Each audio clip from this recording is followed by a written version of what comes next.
If you feel like the truth is being kept from us, know that you're not alone, because I'm Detective Ozma, and my mission is to dig up the evidence behind the mysteries they want to bury.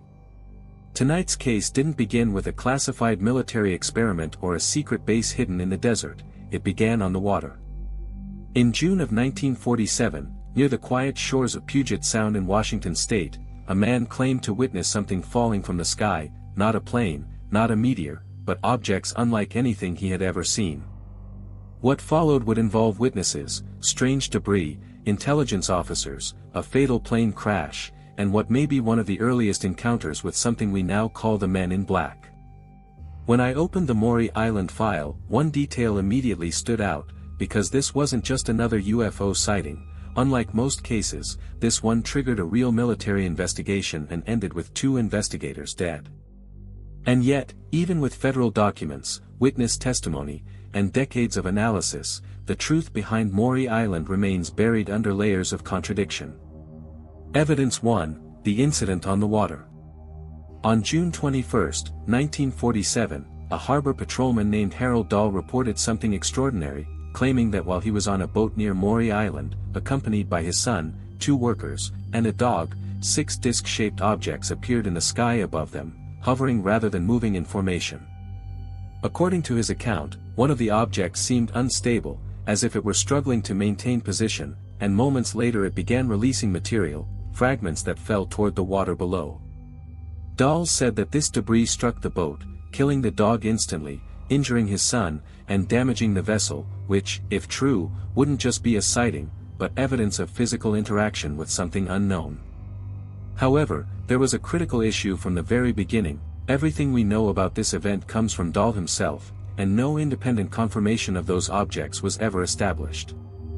Evidence 2, the Man in Black. The following day, Dahl claimed he was approached, not by police or journalists, but by a man dressed in a dark suit, who allegedly took him to a restaurant, sat across from him, and began describing the incident in detail before Dahl had even said a word. Then came the warning: he was told not to speak about what he had seen, or there would be consequences. This moment is often cited as one of the earliest modern accounts connected to what we now call the Men in Black, but just like the sighting itself, this encounter exists only within Dahl's testimony, with no independent documentation confirming it ever happened. Still, the timing of what followed would push this case far beyond a local story. Evidence 3, the timing. Just 3 days later, on June 24, 1947, pilot Kenneth Arnold reported seeing strange objects near Mount Rainier, a sighting that would make national headlines and introduce the world to the idea of flying saucers. Suddenly, the entire country was looking at the sky, and it was at that exact moment that the Maury Island story began to spread. To some investigators, that timing raised a serious question: was this a genuine event, or a story that grew in response to a rapidly forming national obsession? Because from that point forward, the case didn't just continue, it expanded. Evidence 4, the expansion of the story. Dahl brought the alleged debris to a man named Fred Chrisman, who quickly became one of the central figures in the case and, instead of questioning the story, supported it and helped amplify it as attention grew. But as the case gained visibility, something else began to happen: details shifted, descriptions changed, and the narrative became more elaborate over time, creating inconsistencies that did not go unnoticed, especially by the next person who stepped in. Evidence 5, the civilian investigation. Kenneth Arnold, already known for his own sighting, traveled to Tacoma to examine the case firsthand, where he interviewed Dahl, reviewed the story, and analyzed the supposed debris alongside pilot E.J. Smith. What they found was unexpected, because the material didn't appear advanced or unusual. Instead, it looked common, inconsistent with the idea of debris from something unknown or technological. That alone could have ended the case, but instead, Arnold chose to escalate it by contacting military intelligence, a decision that would lead directly to the most tragic event in this entire file. Evidence 6, the military steps in. 2 officers, Lieutenant Frank Brown and Captain William Davidson, were assigned to investigate, traveling to Tacoma, collecting samples, and beginning to document the case. This part is not speculation. The military was officially involved.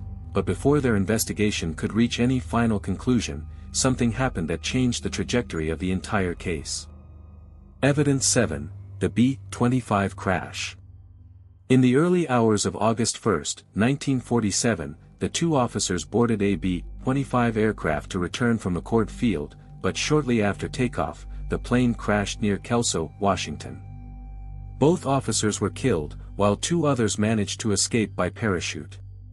The incident immediately fueled speculation, because now the case involved not just strange claims, but the sudden deaths of the very men assigned to investigate them. At the time, newspapers raised the possibility of sabotage, the idea that something, or someone, didn't want that material examined, but official findings later pointed to a far more conventional explanation, an in-flight fire that led to mechanical failure, with no confirmed evidence of sabotage. Even so, the timing left a permanent shadow over the case. Events like this are often dismissed as coincidence, a strange report followed by a tragic accident, but as I continued reviewing the files, a pattern began to emerge, because Maury Island wasn't just about objects in the sky, it was about the sequence of events that followed them. A witness comes forward, a warning is delivered, authorities step in, and then something goes wrong before the truth can fully surface. This pattern has appeared in other investigations, in different places and under different circumstances. In fact, one of the most disturbing cases ever documented unfolded on the other side of the world, deep in the Brazilian Amazon, where reports described luminous objects not just observing people, but allegedly attacking them. If you want to understand how far these phenomena may go, you should definitely open that file next, which you'll find right here on the screen. And if you've made it this far into the case, you're clearly someone who wants the full picture, the pieces they don't put together for us. So stay close to the investigation and make sure you're subscribed, because the next files connect in ways most people never realize until it's too late. Now, back to Maury Island. Evidence 8, the federal conclusion. As the investigation continued, the FBI stepped in to analyze the evidence, examining the material, reviewing the testimonies, and ultimately reaching a conclusion that would define the case for decades. According to federal findings, the debris was not extraordinary, but consistent with common materials, including rock and industrial remnants, leading them to classify the case as a fabrication, a story built on inconsistent accounts, possibly motivated by attention or opportunity during a time of public fascination with flying saucers. However, even within those official conclusions, there was a complication that kept the case from being fully closed. Evidence 9, the contradiction. The question of whether Harold Dahl truly confessed remains unclear, because while some summaries of the investigation state that he admitted the story was a hoax, other interpretations of the same record suggest something more complex, that he may have said he would call it a hoax simply to end the situation and avoid further pressure. That distinction matters, because while it doesn't confirm that the event was real, it suggests that the official narrative may not capture the full picture. Conclusion. As I close this file, two possibilities remain.